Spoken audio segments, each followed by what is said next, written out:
Buat kali ini gue rasa bisa disebut sebagai kabar buruk. Soalnya pabrikan prosesor terkenal saingannya AMD mengalami masalah soal ukuran inti core yang belum bisa dibuat minimalis, alias prosesor dengan transistor berukuran 7 nanometer dari Intel harus ditunda.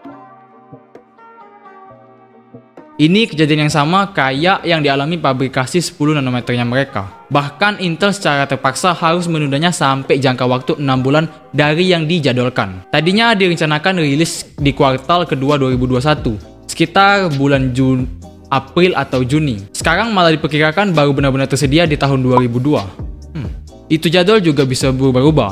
Bisa jadi lebih cepat atau malah lebih lambat.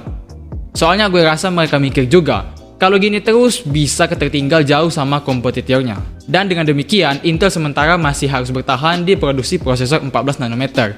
Yang juga kayaknya dipermasalahkan konsumen soal efisiensi. Karena ukuran transistor di prosesor itu sangat berpengaruh. Semakin kecil ukurannya, maka semakin cepat juga pengolahan datanya. Selain itu, kalau udah 7 nanometer, daya listrik alias TDP yang dibutuhkan lebih irit. Dan juga suhu temperaturnya bisa lebih dingin. Intinya banyak kegunaan banget.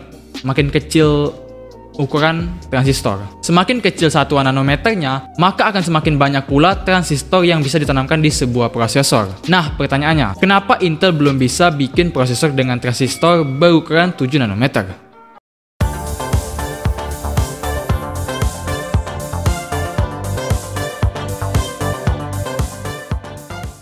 Kalau berbicara soal masa lalu, banyak hal yang sering dijadiin compare dari para fanboy AMD dan Intel. Ada yang bilang kalau buat editing Intel aja. Terus ada yang bilang kalau buat gaming jangan Intel, harganya mahal tapi performa biasa. Mending AMD aja dan lain-lain. Yaitu opini mereka masing-masing sih, haknya mereka juga. Tapi buat sekarang, gue agak sedikit memihak AMD. Bukan karena prosesor AMD yang lebih murah walau di kelas yang sama, tapi karena AMD udah punya line up prosesor 7 nanometer duluan.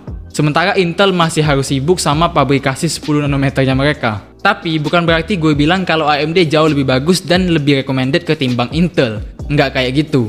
Karena masing-masing dari keduanya punya kelebihan dan kekurangan. Nah, buat ngejawab keambiguan para konsumennya sendiri, Intel mengkonfirmasi apa alasan penghambat mereka buat bikin prosesor 7 nanometer. Masalah yang dimaksud ternyata berkaitan sama urusan teknikal. Dimana sang CEO sendiri mengatakan kalau mereka bikin prosesor Intel dengan 7 nanometer sekarang, maka prosesor itu bakal punya kecacatan. Sederhananya, mereka belum bisa bikin SKU dengan 7 nanometer yang sempurna.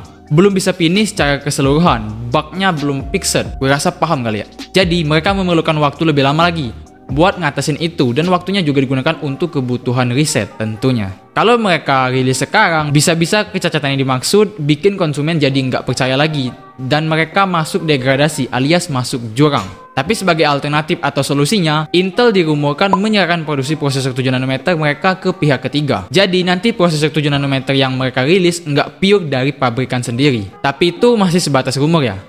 Atau bisa dibilang juga sebagai isu yang belum konkret kebenarannya. Terus pihak ketiga yang dimaksud juga disebut adalah Ponte Vecchio, yang bakal ngurus GPU internal di prosesor 7 nanometernya Intel. Ya, penundaan cuma berlaku buat masalah itu aja sih. Kalau generasi prosesornya Intel yang baru tetap bakal rilis sesuai jadwal, meliputi generasi ke-11 Tiger Lake dan juga generasi ke-12 Alder Lake. Itu dua-duanya pakai transistor minimalis berukuran 10 nanometer. Walau lebih gede daripada yang udah dipakai AMD, itu masih jauh dibandingkan sama yang gue pakai sekarang, yaitu i3 dengan 22 nanometer.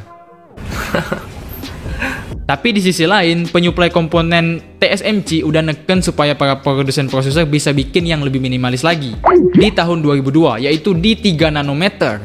Let's see them. Kalau 2022 Intel baru benar-benar finish di 7 nanometer, kayaknya ini juga jadi alasan yang bikin Apple benar-benar mau cerai dan milih menggunakan prosesor buatan sendiri, yaitu custom Apple Silicon. Dan sebagai informasi, AMD sekarang malah bersiap buat ngenalin teknologi pabrikasi 5 nanometernya yang 2 kali lipat lebih kecil dibandingkan punya Intel sekarang. Bahkan prosesor yang dimaksud bakal rilis resmi di akhir tahun ini, 2020. Buat bisa bilang apakah Intel ketinggalan jauh dari AMD, gua serahin ke lu yang nonton. Kasih pendapat, prediksi, atau apapun yang berkaitan dengan topik kali ini di kolom komentar. Let's see them. Buat kita sebagai konsumen nggak bisa ngejudge juga sih. Soalnya pengerjaan 10 nanometer, 7 nanometer, dan 5 nanometer itu memerluin biaya yang besar. Sementara itu harus dijamin dengan keuntungan yang nggak sebanding alias lebih kecil dari prosesor dengan pabrikasi 14 nanometernya Intel. Tapi mau gimana pun sayang aja gitu kalau jumlah core dan thread yang banyak nggak diimbangi sama pabrikasi yang minimalis. Bisa dibilang ini blunder sendiri sih dari Intel. Coba aja mereka nggak ngumumin jadwalnya duluan. Fans pasti nggak kecewa ketika tahu kalau prosesor 7 nanometernya Intel baru tersedia kurang lebih 2 tahun lagi.